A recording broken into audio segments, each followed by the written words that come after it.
Adelante.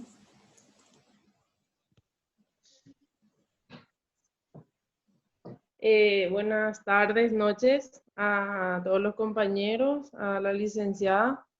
A nosotros somos el grupo número 2. Nos toca planificación del trabajo comunitario y los integrantes son Nilda Ayala, la que le habla, y Alexandra Aldama. Excelente. El plan de salud comunal representa el diseño con el que la administración propone llevar a cabo una política de salud. Así también tiene como finalidad 3 grandes propósitos: proponer una solución para las necesidades insuficientes atendidas de la población. Así también proponer mejorar intervención de los recursos con lo que se presenta para el área de la salud en la comuna.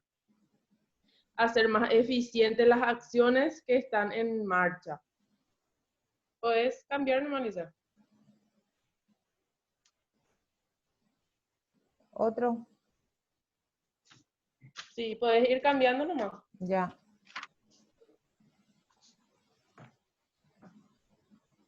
Diagnóstico participativo. El quinto por ahí ya está. En el quinto por ahí ya. Esa. Puedes cambiar. En el primero quedó. No progresó, no avanzó. No.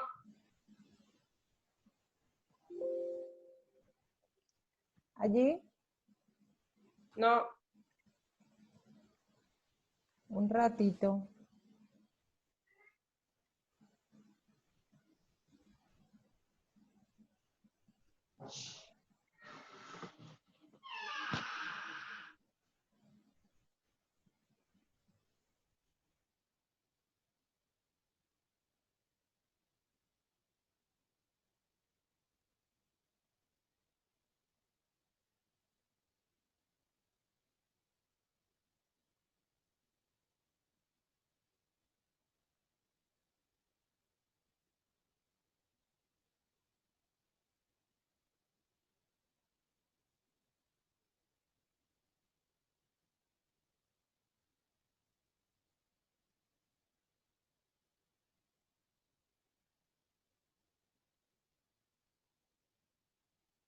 Voy a continuar nomás, Lisa, igual si querés.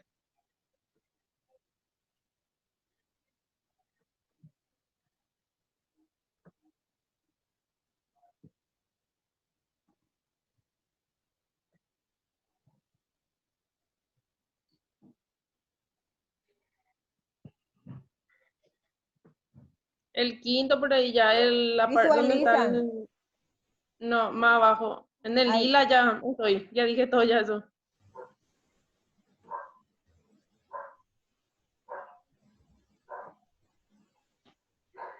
Esa. No, ese. Ya. Ese ya está todo ya. En trabajo comunitario ya. Yo resumí todito eso. Ese. Sí. El trabajo comunitario se refiere al conjunto de acciones que el personal de los establecimientos de salud realiza en las comunidades bajo su responsabilidad, en coordinación con los agentes de salud y otros líderes de la comunidad. Por ejemplo, puede ser la municipalidad, las escuelas, las parroquias, y etcétera. También ahí se le puede involucrar a los clubes de las ciudades también. ¿Otro?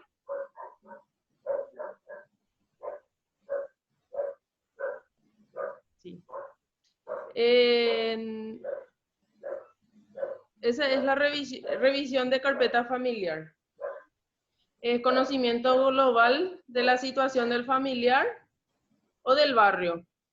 Generalmente se realiza un familigrama para ir, ¿cómo se dice? Para ir armando como un rompecabezas, ¿entendés?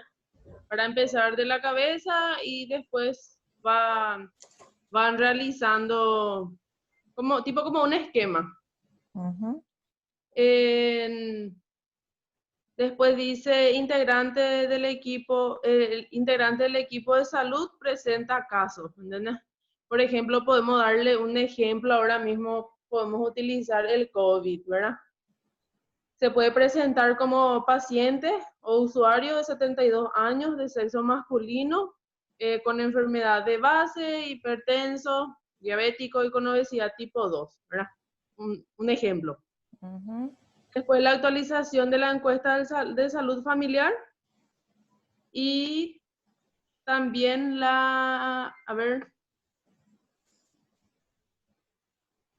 presenta máximos de información del familiar.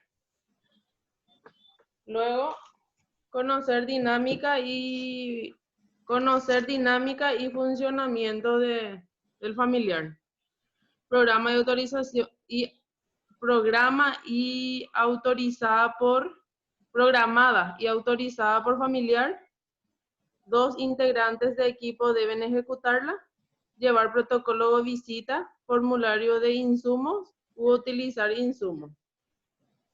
Por ejemplo, en el programa y autorización por familia, también puede ser ir utilizando los protocolos sanitarios. ¿Otro?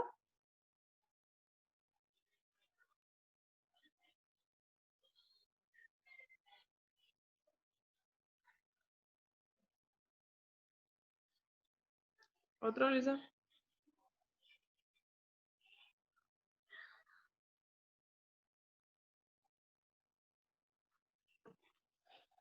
Ahí dice la reunión de equipo. No, anterior. El anterior.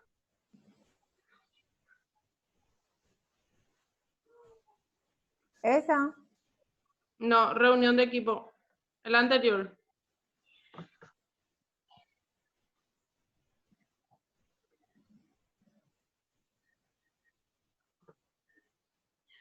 ¿Cuál? El anterior, reunión de equipo. Allí. No, ese es entrevista familiar. Ahí dice reunión de equipos. A mí me aparece entrevista familiar. ¿A vos te aparece entrevista familiar? Sí. Ahí pasaste error. Esa. No, revisión de carpetas familiares. Esa. No, ese no es.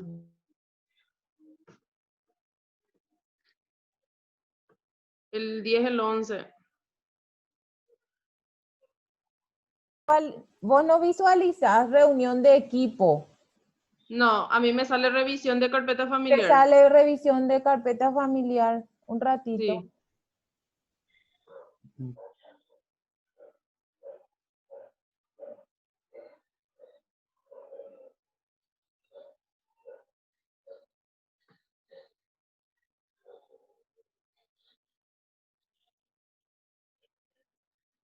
Ahí. Allí. Sí. Dale.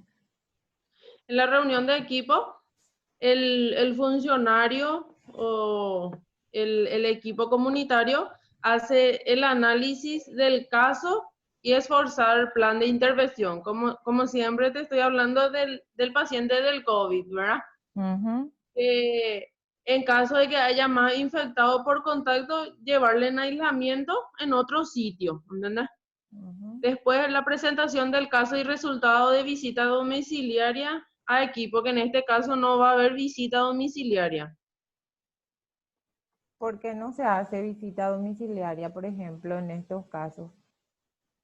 Por ¿cómo se dice?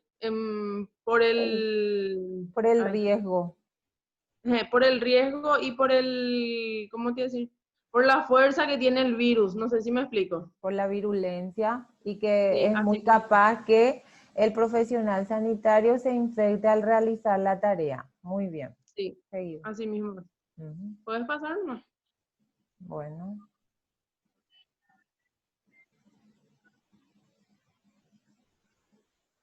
La entrevista familiar viene a ser, el objetivo viene a ser informar el resultado y establecer acuerdos. Como te dije, no visitar al paciente infectado en este caso, e ir informando la evaluación del paciente.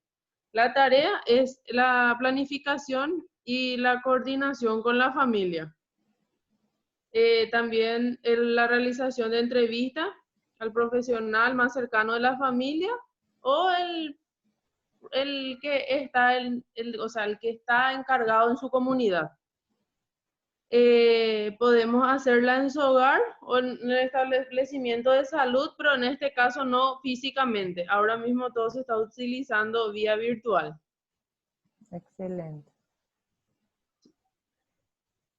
Después viene el plan de intervención, que es iniciar, o sea, el objetivo viene a ser iniciar, restaurar y potenciar conducta saludable de la familia. En este caso, se va a llevar a cabo su enfermedad de base, que viene a ser la hipertensión, la diabetes y la obesidad. La tarea es ejecutar actividades de programa, coordinar insumos y recursos. ¿Entendés? Se puede realizar un plan nutricional con suspensiones y actividades físicas. También puede ser ir colaborando con la familia con las necesidades. También puede ser una evaluación inicial y controles semanales de un nutricionista para ir tocando el tema de su enfermedad de base, para ir tratando eso también. También puede ser clases de alimentación, también guía nutricional, también puede ser una evaluación, después ya una evaluación de resultados. Puedes ir pasando. Bueno.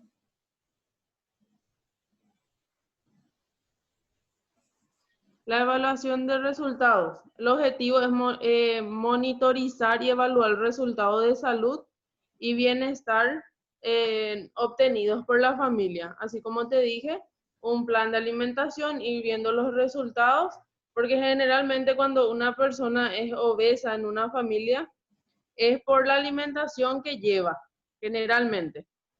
Mucho embutido, mucha fritura, mucho panificado, pan blanco, cosas dulces, y ir cambiando eso por las cosas saludables.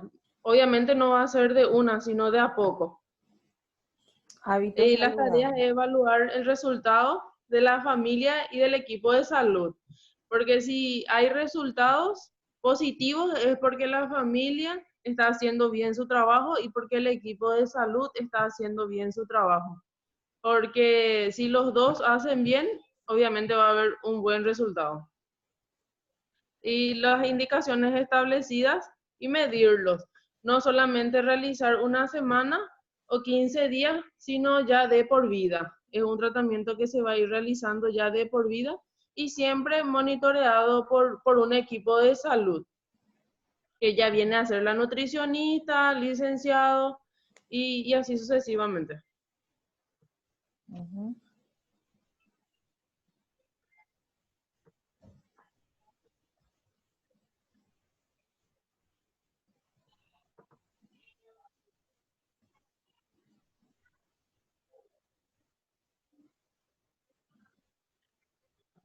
Después, Ese es todo, ese es ahora todo lo de que mi te parte. corresponde. Muy bien. Sí, Ahora sigue otra.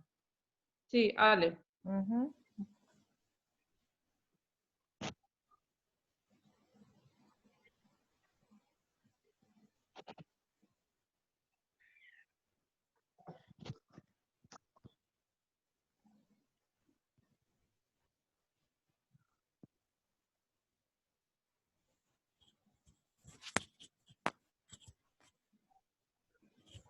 No sé si ella está conectada o no. Ale, vos estás así. Ella se conectó hace rato tempranito. O sea que las 6:58 por ahí. Voy a Alexandra continuar. Aldama es. Sí, voy a continuar nomás si no está conectada. Ale, vos estás por allí. Creo que no. No Dime tiene señal, acá. dice. Bueno, entonces seguí. No es mi parte, pero voy a procurar dar todo de mí.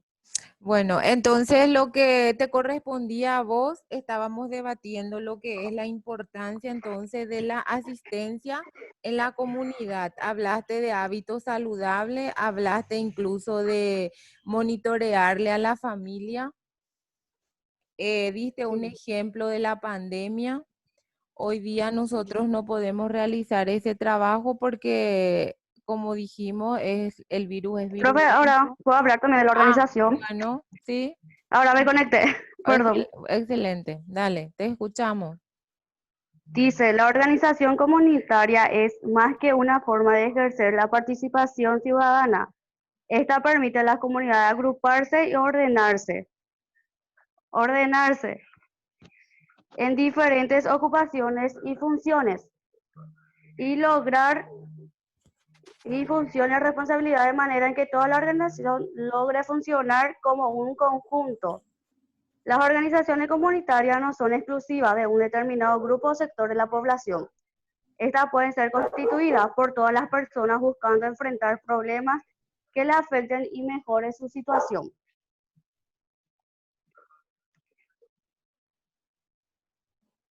Profe, Siguiente. ¿puedes cambiar? Después no me voy a explicar. Sí. Sí.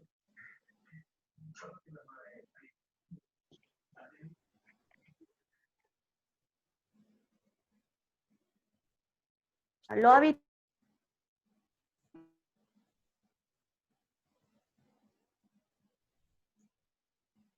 produce beneficios de la colectividad.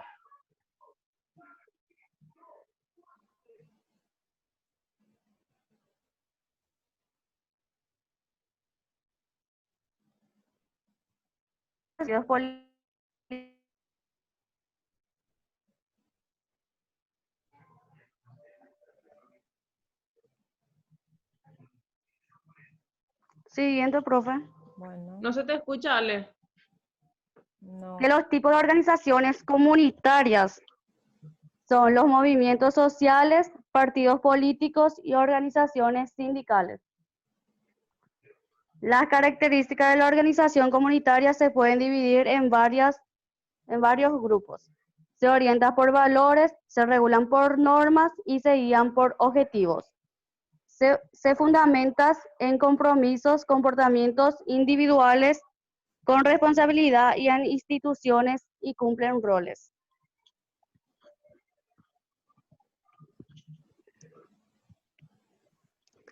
¿Qué es el desarrollo comunitario?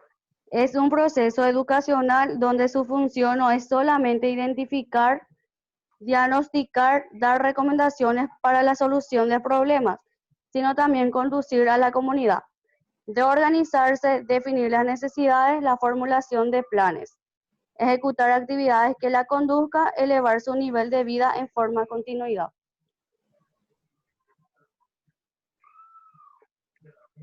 La importancia del desarrollo comunitario es ayuda a un mejor futuro para poder crecer como persona, armando proyectos de forma sustentable que apoya a las personas o comunidad. En fin, la organización comunitaria es el recurso más difícil para manejar, es el recurso humano, como dijo la profe. La organización comunitaria busca un fin común, tanto como sociocultural como la política, más busca el bienestar de la población y la participación de la ciudadanía. Profe,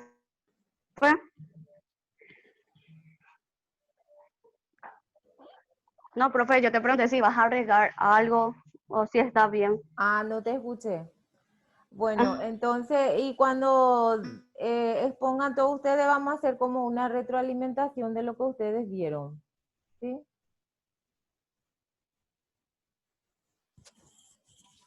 El No se escucha, Ale.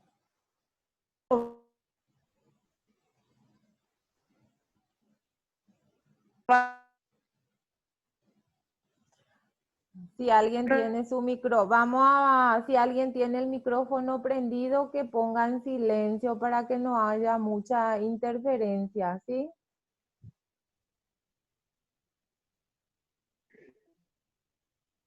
Sigo, profe.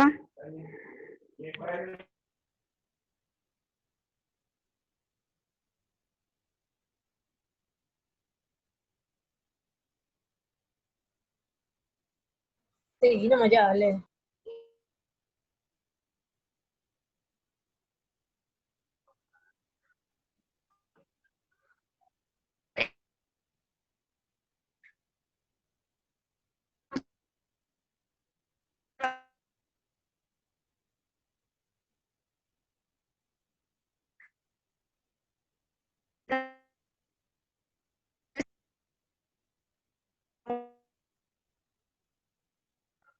Creo que no tiene buena Prevención señal. de riesgo.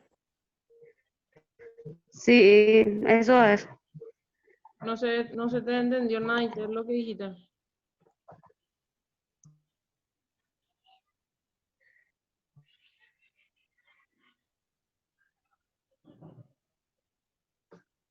Si quieres, yo voy a continuar.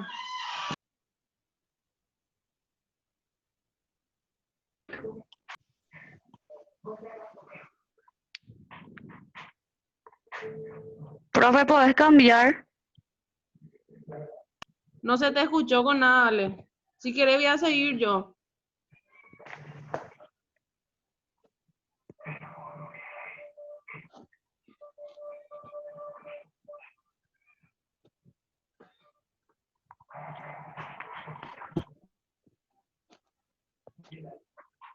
Profe, poné nomás la anterior, voy a seguir yo. Aprobar el reglamento interno. Aprobar el reglamento interno de seguridad y salud del empleador. Aprobar el programa anual de seguridad y salud en el trabajo. Participar en la elaboración, aprobación, propuesta en práctica y evaluación de las políticas, planes y programas de promoción de la seguridad y salud en el trabajo, de la prevención de accidentes y enfermedades ocupacionales. Así como siempre vamos a tener como ejemplo al COVID, ¿verdad? Ahora, por ejemplo, todas las empresas ponen como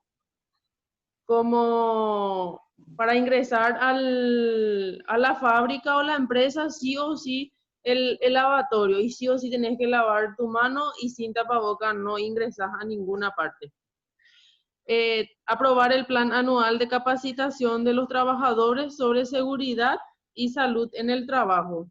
Promover que todos los nuevos trabajadores reciban una adecuada formación, instrucción y orientación sobre la prevención de riesgo. Generalmente cuando vas a entrar en una empresa o en una fábrica, se te capacita primero.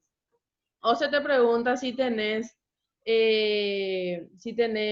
preparación, si tenés algún título, o generalmente capacita a los funcionarios.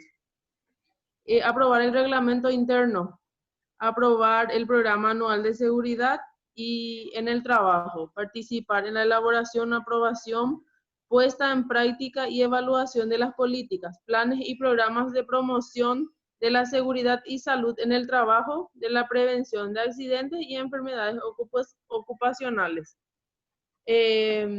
Así como también nosotros en la facultad tenemos una regla que es de la institución, así también cada empresa tiene su propia regla y también hace que el funcionario o empleador también participe a la realización de esas reglas. ¿Puedes cambiar, profe?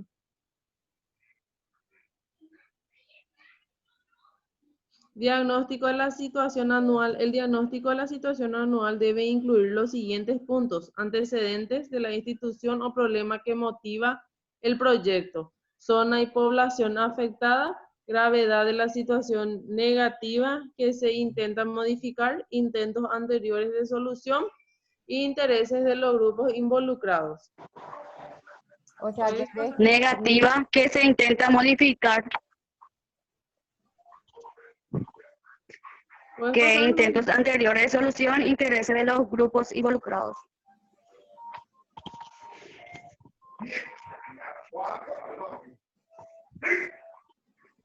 Elementos de herramienta de trabajo comunitario. El primero sería diagnósticos participativos y caracterización de la población de las problemáticas del abuso sexual. La organización de formación de las y los participantes jóvenes y adultos. La tercera sería la comunicación de proyectos a los actores de la comunidad, instituciones vinculados. El cuarto es el trabajo en las escuelas. El 5, las acciones en la comunidad. El sexto sería la articulación entre instituciones y la construcción de una respuesta social, o sea que engloba en toda la comunidad.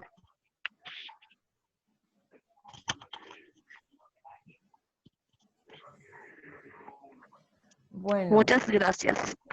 Bueno, entonces los compañeros hicieron otra vez como una retroalimentación de todo lo que nosotros ya habíamos hablado en un momento, ¿verdad?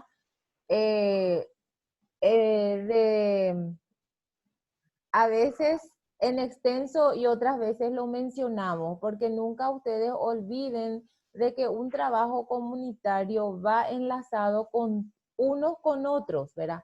Acá, por ejemplo, la compañera mencionó los elementos, herramientas de trabajo comunitario y el primer elemento es el diagnóstico participativo, en donde uno caracteriza la problemática, por ejemplo, dando referencia o haciendo referencia al abuso sexual, que muchas veces tenemos muy reiterativamente en algunas comunidades y en otras no acontecen esto, ¿verdad? Nosotros, por ejemplo, cuando tenemos menores de estos tipos de abuso sexual, lo denominamos luego menor en riesgo. Entonces también intervenimos en estas situaciones. Habla también de la organización y formación de los participantes jóvenes y adultos, o sea que involucrarle a la comunidad en general, no solamente formar grupos de jóvenes o solamente grupos de adultos, le tenemos que involucrar a ambos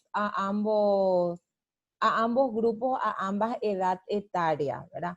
Entonces, ¿cuál sería nuestro objetivo? Los adultos aprenden de los jóvenes y los jóvenes aprenden de los adultos. Y cuando nosotros hacemos un trabajo en conjunto, por supuesto, nuestro trabajo tendrá mejor beneficio, ¿verdad? Después habla también de la comunicación del proyecto a los actores de la comunidad e instituciones vinculadas. Así como dijo la compañera, tenemos que... A través de una charla, profe. Sí, tenemos que extendernos entonces a otros entes.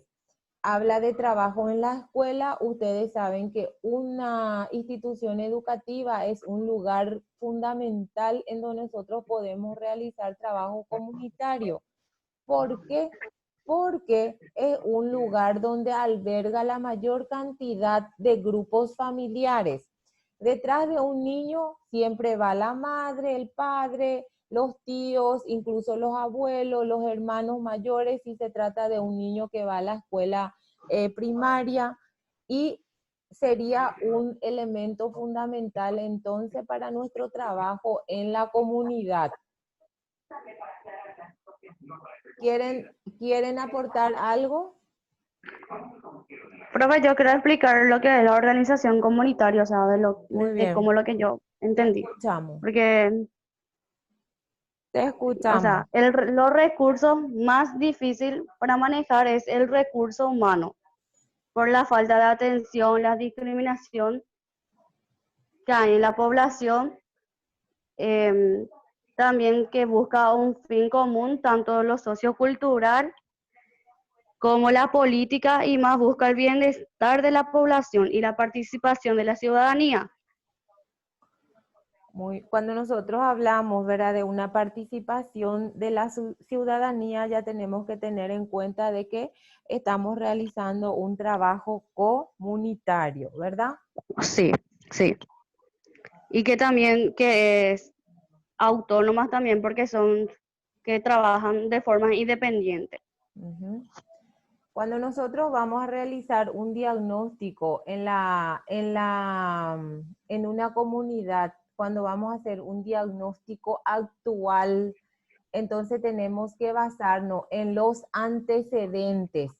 Tenemos que tener en cuenta zonas y población afectadas, cuál fue la gravedad de la situación, cuáles fueron los Sí. intentos anteriores de solución que nosotros nos hemos propuesto y cuáles son los intereses de los grupos involucrados, porque acuérdense que todos los grupos que tienen un mismo fin, un mismo objetivo, va a ser el grupo que vaya adelante, porque el objetivo va a ser para todos, no solamente para unos grupos, sino para toda la comunidad, ¿verdad?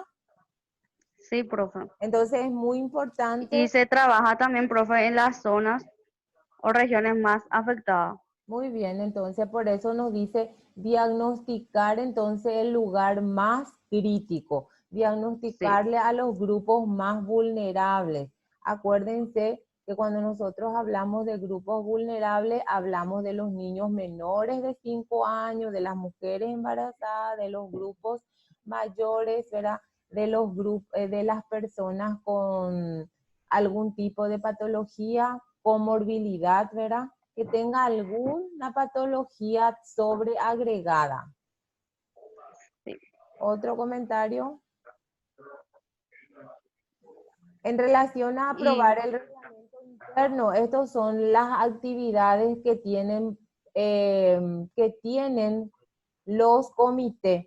Y hablaron ustedes, dieron ejemplo, por ejemplo, que valga la redundancia, que en las la universidades, educación sanitaria, sí, en las la universidades, educación, sí, la educación sanitaria, te escuchamos. sí. Y también, profe, ahora, por ejemplo, se está poniendo también en cuenta también el uso de lavado de manos por esta pandemia también. Son las normas, Fuimos, así mismo, sí. son normas, son políticas, son programas Sería que los actualmente, bioseguridades también, profe. sí, que nosotros actualmente estamos realizando. ¿Para qué? Para la seguridad misma. Y sí, y para Entonces, tener una buena prevención también, totalmente. Entonces, ese comité, ¿cuál es su función? El de que aprobar es la todo, sí, prevención sí. y la participación también. Y sí, y de aprobar todos los Y reglamentos internos que se orientan entonces a mejorar la salud, a prevenir las enfermedades. Muy bien. ¿Otro comentario? Y ustedes saben que está conformado por personas con muchos conocimientos, ¿verdad? Que tienen entonces por objetivo lo que ya estábamos mencionando. sí, Porque es importante, entonces hablaron ustedes de la importancia del desarrollo comunitario, porque ayuda a un mejor futuro, porque nuestro objetivo es evitar, ¿verdad?, que las personas de esa comunidad y de las comunidades vecinas se enfermen, ¿verdad?, para evitar lo que estamos viviendo hoy día. Porque es importante la participación, la organización comunitaria, lo dijo muy bien la compañera. ¿Alguna otra idea, alguna otra acotación que quieran hacer? ¿Los compañeros? Nada. A las compañeras que trabajaron, ¿qué les resultó? ¿Qué tan importante les resultó realizar el trabajo? y profe, yo con este trabajo me di cuenta que tenemos que, ¿cómo te voy a explicar? Que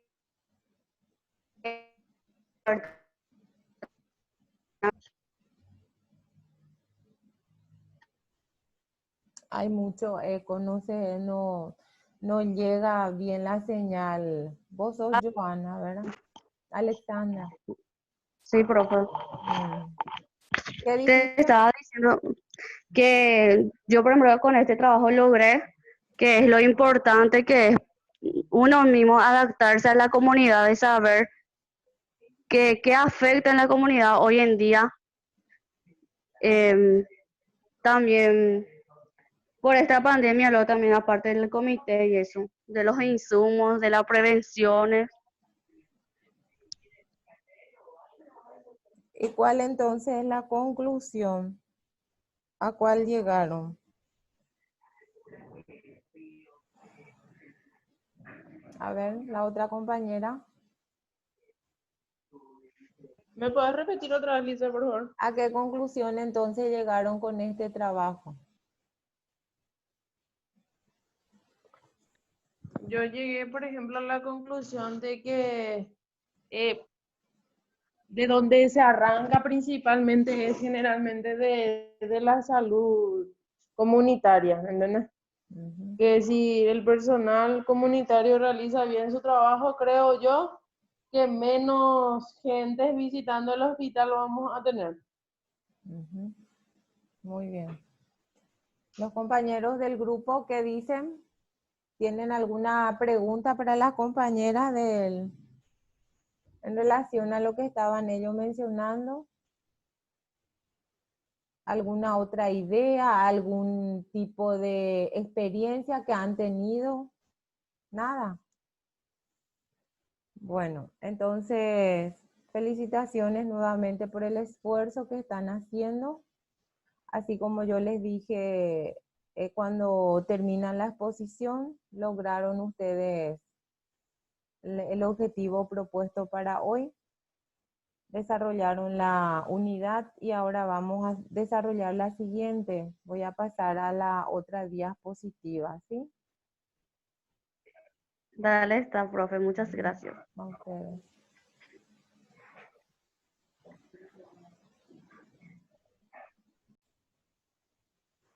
Bueno, entonces vamos a continuar un poco con nuestra unidad, que es la unidad 10, que habla de la vigilancia epidemiológica. Están viendo, ¿verdad?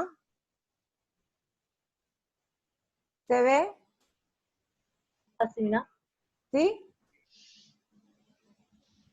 ¿Están viendo? Sí, profe. profe, se Bueno, extiende por vigilancia así epidemiológica la mismo. recolección. Excelente. Entonces vamos a dar como una idea, como unas generalidades en relación a la vigilancia epidemiológica, que es la recolección. Esto también ya habíamos mencionado en un momento dado, y es la recolección, análisis de los datos registrados en forma sistemática, periódica y oportuna. Que nosotros dijimos en un momento dado que las vigilantes en epidemiología son las que trabajan en la comunidad a nivel local, luego se hacen los datos a nivel regional y después a nivel nacional. En un momento dado ya habíamos dicho, ¿verdad? Lo que hoy día estamos viviendo con esta pandemia, y ustedes lo están escuchando también. Llega un momento dado y el ministro emite los datos epidemiológicos, pero estos datos epidemiológicos son enviados por cada estamento. Una vez que llega al ministerio, se hace otra vez como una verificación sistemática y luego se socializa. Así como dice, convertidos en información integrada estrechamente con su divulgación a quienes tienen la responsabilidad de intervención y a la opinión pública. Ustedes saben que nuestro ente rector es el Ministerio de Salud Pública, y quien tiene la autoridad y que tiene la potestad y que es el vocero oficial a nivel país es el ministro de Salud Pública y Bienestar Social. Por eso nosotros cada vez estamos teniendo datos relacionados al porcentaje o a los números, ¿verdad?, de personas que están infectadas, que son contactos, a través de los datos que nos ofrece o socializa el ministro de Salud Pública y Bienestar Social. Cuando hablamos de eventos bajo vigilancia, les quiero nomás un poco mencionar, no hace falta que esto ustedes se graben el número de ley, pero quiero que ustedes tengan bien claro de que hay enfermedades de notificación obligatoria, que es la sigla ENO. Entonces, enfermedades de notificación obligatoria, la cual determina que es obligatoria, así como su nombre dice, en todo el territorio de la nación. No porque yo esté en una institución pública, debo informar. Y porque estoy en una institución privada, dejo de mencionar, no. Esto va para todos los que conforma, todas las entidades sanitarias que conforma la prestación de salud a nivel país. La nómina se actualiza según la situación epidemiológica de las enfermedades y los compromisos internacionales contraídos sobre la eliminación y reducción de la misma. ¿Cuál de las patologías, cuál de las enfermedades les parece que fue lo que anteriormente a este virus del COVID-19 se estaba informando? ¿Cuál era? Cuando estábamos en epidemia. A ver, ¿quién me dice? El dengue, ¿verdad? Entonces, por eso dice, cuando estamos con problemas respiratorios, entonces ira grave, ira leve, ¿verdad? De todas maneras, se dan o se certifica o se emite algún tipo de datos en relación a esta patología. Por eso dice, la nómina se actualiza según la situación epidemiológica de las enfermedades. Ahora lo que se está notificando, no dejamos de lado las otras enfermedades, pero también se prioriza entonces lo que se relaciona con la pandemia que está causada por este virus que ustedes ya conocen, ¿verdad? Que es el COVID-19. Bueno, cuando nosotros hablamos de eventos transmisibles, tenemos nosotros que son las dermatológicas, que son gastroenteritis, las hepatitis virales, las infecciones de transmisión sexual, las inmunoprevenibles. Las inmunoprevenibles son las que nosotros prevenimos a través de las vacunaciones, ¿verdad? Las meningoencefalitis, que son las respiratorias, las vectoriales y las zoonóticas. Son un sinfín de eventos que se vuelven otra vez a subclasificar, ¿verdad? Pero son lo que ustedes tienen que tener en cuenta que son ENO, enfermedad de notificación obligatoria. ¿Alguna preguntita? Esas son las que son transmisibles, pero también tenemos eventos que son no transmisibles. Lesiones por causas externas, intencionales o no intencionales, por ejemplo, lo que consumen algún tipo de sustancias tóxicas que quieren autoeliminarse, por ejemplo, ¿verdad? Y nosotros igual tenemos que informar esos tipos de eventos, pero no son transmisibles. Ahí vuelvo otra vez a mencionar las intoxicaciones agudas por agentes químicos, lo que le estoy diciendo, envenenamientos por animales ponzoñosos, infecciones nosocomiales. Entonces, lo que acá quiero que ustedes aprendan bien, entonces, que hay eventos que son transmisibles, que se deben notificar, y los eventos que no son transmisibles y que ustedes tienen allí. ¿Algún comentario, alguna pregunta que quieran hacer? Nada. Bueno, cuando mencionamos estrategias de vigilancia, para vigilancia, y dice ahí, ¿qué era ENO? ¿Quién me dice? ¿Quién se acuerda de lo que recién estábamos diciendo? Enfermedad de notificación obligatoria. Acuérdense que estos van a ser tema de examen. No se olviden para el segundo parcial. Entonces, para vigilancia de las enfermedades de notificación obligatoria se utilizan diferentes estrategias. Incluso para un mismo evento se selecciona más de una estrategia. Ellas son las vigilancias clínicas, están las vigilancias laboratoriales. Las vigilancias clínicas son lo que uno está observando en el momento de la consulta, en el momento de la elaboración entonces de las fichas epidemiológicas.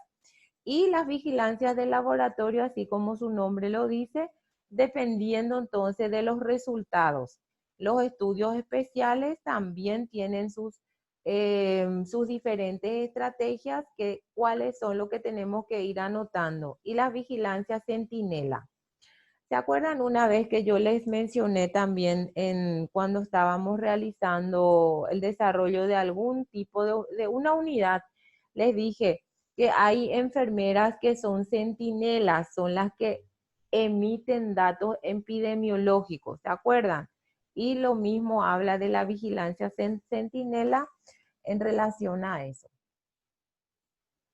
Bueno, ¿cuáles son la modalidad de notificación? La modalidad de notificación pueden ser numéricas o individual. ¿Cuáles son las periodicidad y vías de notificación? ¿Alguna pregunta?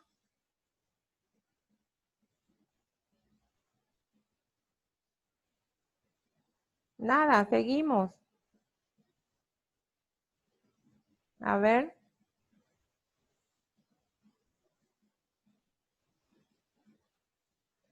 ¿Algún comentario? Le escucho, yo también les quiero escuchar.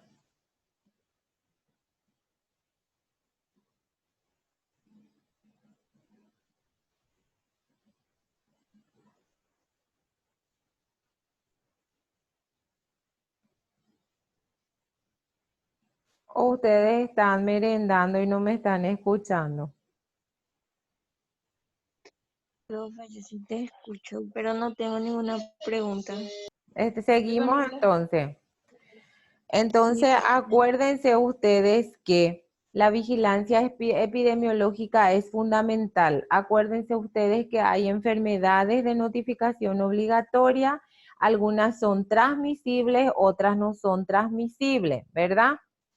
Y después hay una modalidad de notificación, ¿verdad? Cuando hablamos de modalidad de notificación, entonces mencionamos lo que son las numéricas y la individual. Cuando nosotros hablamos de periodicidad y vías de notificación, entonces nosotros hablamos de que están las que son inmediatas, después las que se pueden informar a la semana y otros tipos de notificación que puede ser también por redes o puede ser a nivel de fax, ¿verdad? Y son diferentes tipos de notificaciones.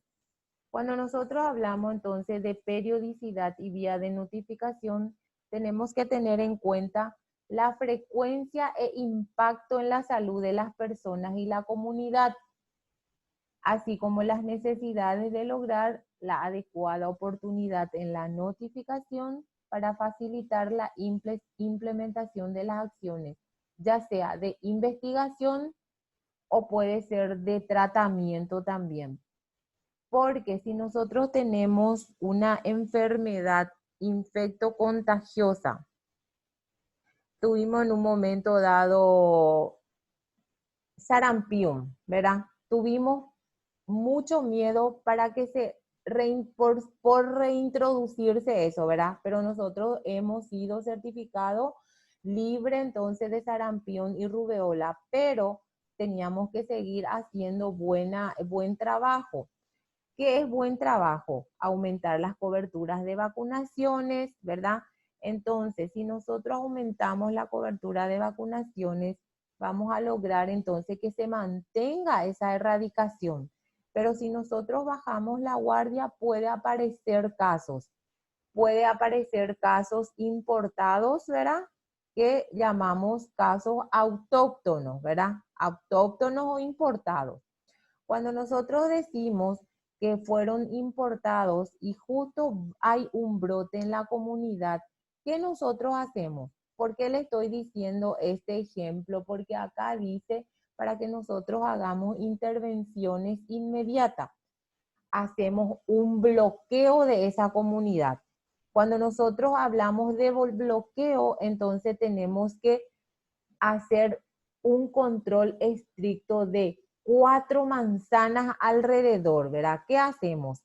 Vemos entonces si todos estaban vacunados, si a algunos le faltan la vacuna, le vacunamos, ¿verdad? Esa es la intervención cuando se trata de una enfermedad infectocontagiosa, ¿verdad? Y esas son entonces notificaciones inmediatas. ¿Alguna pregunta? Nada. Acuérdense que cuando nosotros vamos a realizar estos tipos de trabajos, de intervenciones, de notificaciones, tenemos que tener instrumentos de recolección de información.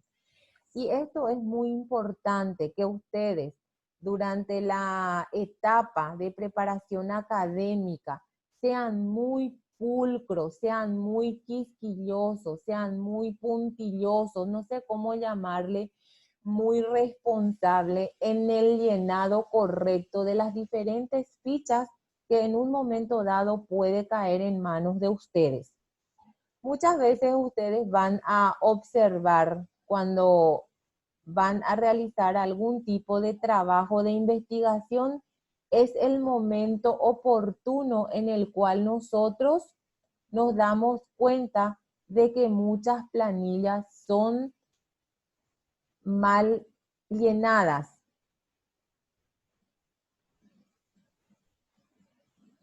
Muchas veces también ustedes necesitan algún dato. Vamos a limitarnos todavía en nuestra etapa, ¿verdad? Cuando ustedes vayan a realizar alguna investigación, ahí también se van a acordar de todo esto que estamos diciendo.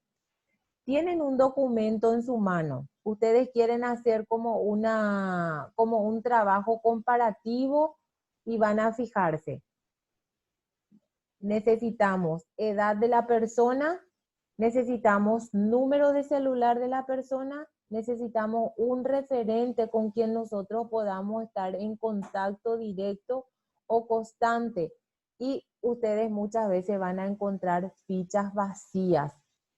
Muchas veces queremos saber cuál referencia podemos utilizar para llegar a ese domicilio. ¿Qué referencia podemos utilizar para llegar a ese domicilio? No se pone. Por eso les vuelvo a decir que es muy importante el buen llenado entonces de los instrumentos. Cuando nosotros tenemos planillas de consultorio, son planillas que nosotros utilizamos en nuestros tipos de trabajo. Planillas de consultorio, entonces contiene las variables de interés para la recolección de datos de vigilancia clínica. Se utiliza como fuente de la planilla diaria de consultas. Después tenemos las planillas de laboratorios. Contienen las de interés para recolección entonces de los datos de vigilancia de laboratorio, así como dice su nombre. Se utiliza como fuente de las planillas de registro de los laboratorios. Luego tenemos las fichas específicas de investigación de casos. Están diseñadas para cada evento a investigar, o bien para un conjunto de eventos cuya presentación en el periodo prodrómico. ¿Qué es prodrómico? ¿Quién me dice? ¿En algún momento ya escuchó? A ver. Cuando ustedes, por ejemplo, escuchan esa palabra prodrómico, entonces es cuando es similar, dice, a vigilancia sindrómica, pero cuando ustedes hablan de pródromo, es cuando está gestando, está empezando. Por ejemplo, también pueden escuchar, está en etapa o fase prodrómica de parto, dice, es cuando una mujer embarazada está empezando su trabajo de parto. Si nosotros nos limitamos a una enfermedad, entonces decimos cuando en el periodo prodrómico es cuando está empezando la enfermedad. Esta ficha contiene variables universales y específicas, o sea que no puede ser diferente para un lugar y diferente para otro lugar. Entonces, los datos son universales y bien específicas relacionadas a cada enfermedad. Cuando mencionamos las fichas específicas de vigilancia centinela, son las que están diseñadas según el evento bajo vigilancia centinela, así como su nombre lo dice. Y se dividen en 3 subfichas. Están las clínicas, la de laboratorio y las epidemiológicas.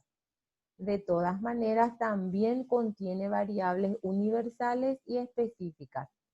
Por ejemplo, cuando nosotros hablamos de variables universales, podemos decir que esa ficha tiene nombre de la persona, apellido de la persona, dirección, edad, profesión, preparación académica, diagnóstico, ¿verdad? Diagnóstico, síntomas.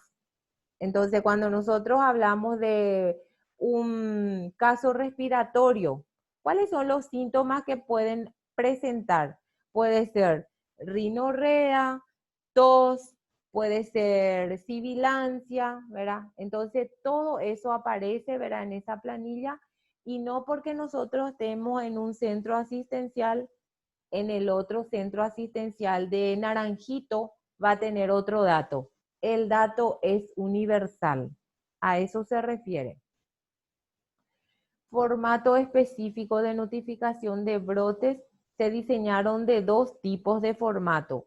Uno de los brotes de toxoinfección alimentaria y otros para los brotes de otras etiologías. Ahí sí hay una diferencia cuando hablamos de brotes. Ustedes saben que cuando hablamos de brote es la aparición de varios casos en un mismo lugar. ¿Preguntas? ¿Podemos seguir? Bueno, en este cuadro yo lo que quiero que ustedes miren un poco que los eventos de notificación obligatoria, eventos de notificación obligatoria y sus características entonces de notificación. Cuando nosotros nos dicen que tenemos que informar algo sobre enfermedad de gastroenteríticas, entonces tienen que tener ustedes en cuenta cuáles son las patologías que entra dentro de esta gastroenteríticas, ¿verdad? Está lo que más nosotros tenemos, los comúnmente reportados son diarreas agudas, sanguinolentas, puede ser intoxicaciones por algún tipo de alimentos, síndrome urémico hemolítico, dice, y toxoinfecciones alimentarias, porque los otros que menciona ahí, gracias a Dios, nosotros no solemos tener y no debemos luego ni tener, porque o si no vamos a estar mal. Y las que son inmunoprevenibles, así como yo les dije hace rato, son lo que se previene a través de la administración de los biológicos, las vacunas. Y ahí ustedes visualizan cuáles son. El coqueluche, ¿verdad? O el famoso jupucú, dice luego, ¿verdad? La difteria. Le tenemos a la poliomielitis, la rubeola congénita, el sarampión, tétanos, neonatal y en otras edades. ¿Qué les parece también que otra enfermedad nosotros podemos informar que no menciona este cuadro?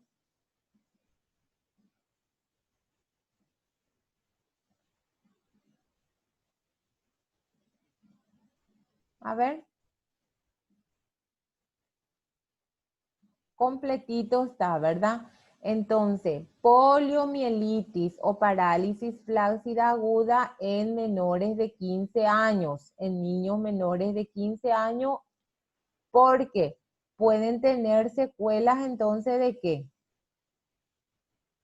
O personas que no haya recibido, ¿verdad? La vacuna, que no se le haya puesto la vacuna contra la parálisis flácida, entonces nosotros tenemos que notificar, son de notificación obligatoria, perdón, digo bien. Otra patología es la meningoencefalitis. Por ejemplo, cuando ustedes escuchan, dice que una meningitis, se debe informar.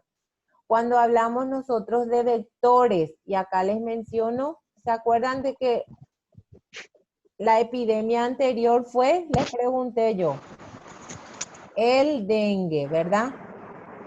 Entonces, dengue grave, puede ser encefalitis por arbovirus, fiebre amarilla, está la leishmaniasis visceral, paludismo, ¿verdad? Y otros tipos, pero los más comunes en nuestro medio son lo que ya les estoy mencionando.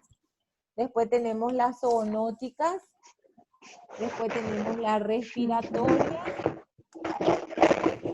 hepatitis virales, envenenamientos por animal por ponzoños, dice, aracnidismo, ¿verdad? Ofidismo de víbora y escorpionismo, ¿verdad? ¿Cómo? Otros eventos, brote de cualquier etiología, cualquier enfermedad que aparezca, entonces nosotros tenemos que notificar. ¿Alguna pregunta de estos que estábamos mencionando? No se olviden, cuando hablamos de respiratoria, entonces, gripe humana por nuevo subtipo de virus. Acuérdense que nosotros tuvimos la influenza así común nomás, después fue la N1, después. ¿Qué tipo de influenza? Bueno, vamos a hacer un trabajo de eso. Y síndrome respiratorio agudo, que es el SARS. Actualmente nosotros tenemos el SARS más el COVID-19, es lo que a nosotros nos están dando la pandemia. Y lo que son semanales. Ven acá, están lo que son de notificación obligatoria. Y un ejemplo que yo les pongo acá es lo que se informa semanalmente. Pueden ser vectoriales, las inmunoprevenibles, las lesiones por causas externas, accidentes del hogar, accidentes viales, accidentes sin especificar, las gastroenteritis, enfermedades de transmisión sexual y la respiratoria. Esas son las semanales. Y cuando hablamos de individual semanal ante casos sospechosos, entonces cuando aparece cualquier caso que a nosotros nos llame la atención. Por vectores, las inmunoprevenibles, paperas, parotiditis, dice, ¿verdad? Las enfermedades de transmisión sexual, las zoonóticas, intoxicación agudas por químicos, otros eventos y hepatitis virales, ¿verdad? Acuérdense entonces, lo que ustedes van a ficharse bien acá es de que hay las que son de notificación inmediatas y las que se hacen semanalmente. Bueno, cuando nosotros llegamos a las funciones de la enfermera o el enfermero en epidemiología, es bastante la función, porque ustedes saben de que de la enfermera que diagnostica un evento depende las intervenciones rápidas para tomar acciones correctivas y evitar. ¿Qué vamos a evitar si nosotros tomamos acciones correctivas rápidas? La diseminación entonces de cualquier tipo de enfermedades infectos contagiosas. ¿Alguna pregunta hasta allí? ¿Algún comentario? Nada, seguimos. ¿O están cansaditos?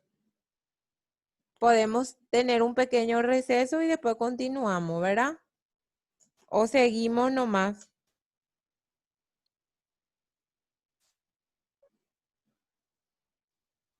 Seguimos. Sí, seguimos nomás, profe. Sí, Bueno, profe. excelente. Así terminamos, ¿verdad? Bueno, entonces las funciones de la enfermera epidemiológica, así como yo le estaba mencionando, engloba efectuar la vigilancia epidemiológica de infecciones nosocomiales, formar parte de su comité de infecciones nosocomiales, participará en el diseño, la implementación, el seguimiento de las recomendaciones de prevención y control. Así como le estaba diciendo que es muy importante entonces la función de la enfermera en epidemiología, porque a través de las intervenciones del diagnóstico precoz y de la intervención que realice dentro de la comunidad, entonces tendremos mejores resultados. Acuérdense también que todos los datos que ella notifica primeramente lo debe realizar a nivel local, luego a nivel regional y por último se van a nivel nacional.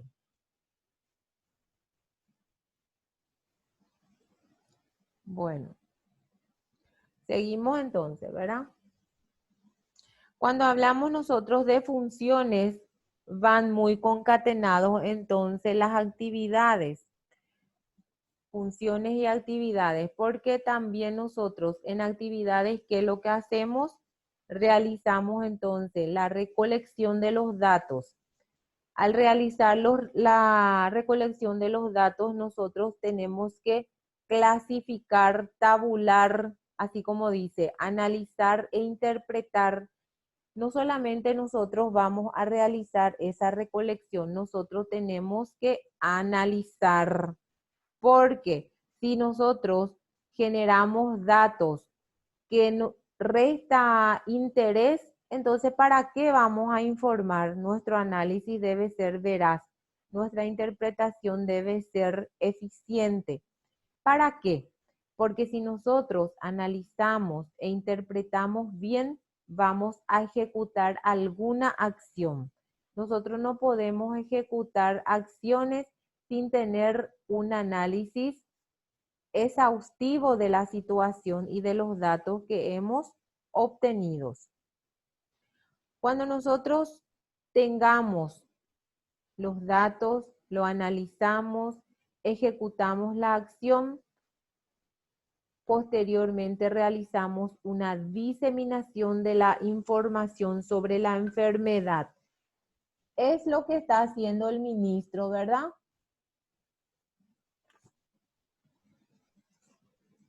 ¿Qué es lo que él hace? Recoge los datos, ¿verdad? Lo analiza una vez de que ha llegado en su despacho, ¿verdad?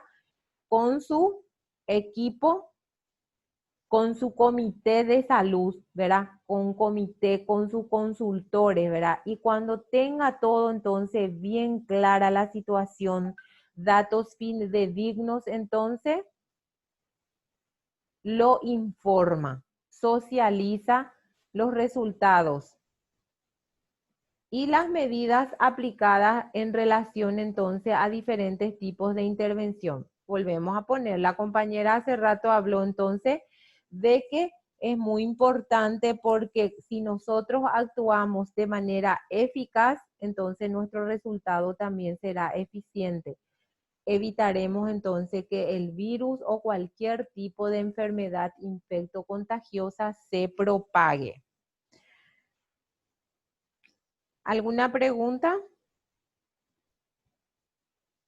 Quiero que se acuerden entonces del tipo de vigilancia. Dijimos que está en la vigilancia universal.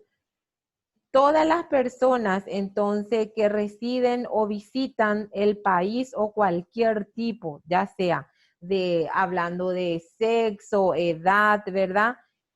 Tienen entonces la obligación de que sean notificadas si padecen algún tipo de enfermedad infecto-contagiosa. Entonces, por eso se dice vigilancia universal.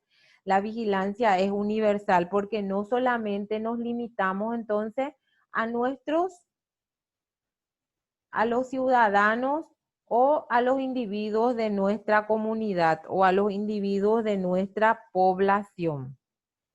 Y que dijimos que cuando hablamos de vigilancia centinela, acuérdense que cuando hablamos de vigilancia centinela es cuando nosotros nos abocamos en la comunidad. Vigilamos entonces la comunidad. Nos abocamos entonces en un lugar determinado. Cuando hablamos de vigilancia intensificada, entonces es lo que nosotros estamos realizando ahora. Nuestra vigilancia está intensificada. Nuestra vigilancia es sensible. ¿Por qué hablamos de vigilancia intensificada y sensible? Porque tenemos que tener la capacidad suficiente para diagnosticar. Acuérdense de que también por las redes y por todos los medios nosotros nos enteramos de cuáles son los síntomas que tenemos que tener presente para asociar con este virus del COVID-19. A ver, ¿quién me dice cuáles son los síntomas que siempre nos están socializando? Toda persona que presente, ¿qué cosa? A ver,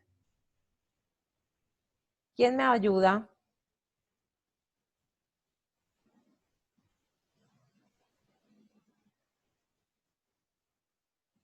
A ver.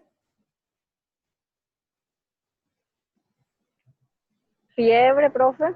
Sí, sí, ¿verdad? Tos seca, Sí, después.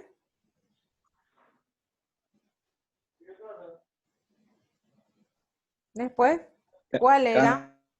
Ojos rojos cansancio, también, profe. ¿Cómo? Los ojos rojos.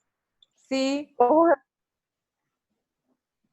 puede ser. cansancio, Sí, dice, habla de, estaban debatiendo de que también da cansancio o fatiga, ¿verdad? Muy bien, fiebre, tos seca, ¿verdad? Pero también aparece otros síntomas que pueden ser asociados a ese o no.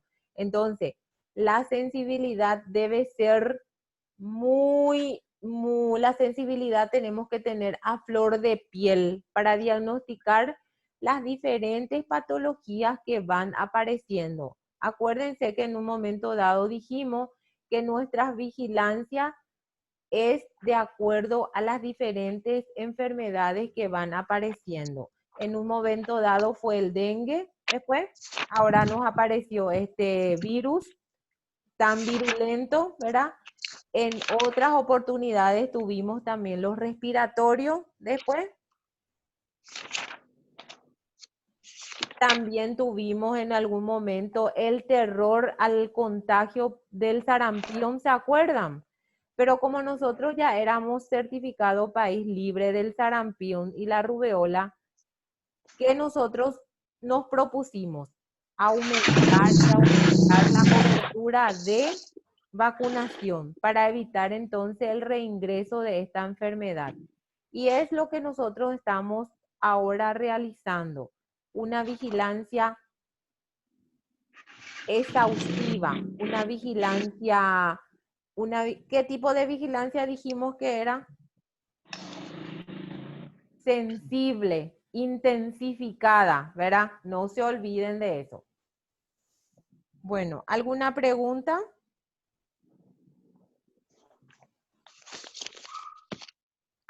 En relación a todo lo que estábamos diciendo. ¿Quién puede hacer como un cierre de lo que vimos? Es importante la vigilancia epidemiológica, es importante la intervención de la enfermera en epidemiología, ¿o no? Acuérdense que es importante nuestra intervención como enfermera epidemióloga o epidemiólogo porque depende de nosotros el diagnóstico precoz y la intervención oportuna para evitar la diseminación entonces de enfermedades infectocontagiosas. ¿Sí? ¿Preguntas? Nada. No. Clarito. Sí. Bueno, excelente. Entonces nosotros con esto estamos terminando nuestra unidad 10. Como no salieron al recreo, entonces nos trasladaremos con una pequeña actividad en la plataforma y con eso nosotros culminamos nuestra carga horaria del día de hoy. Me resta felicitarle una vez más al grupo y nos quedaremos para el siguiente grupo la próxima clase. ¿Sí?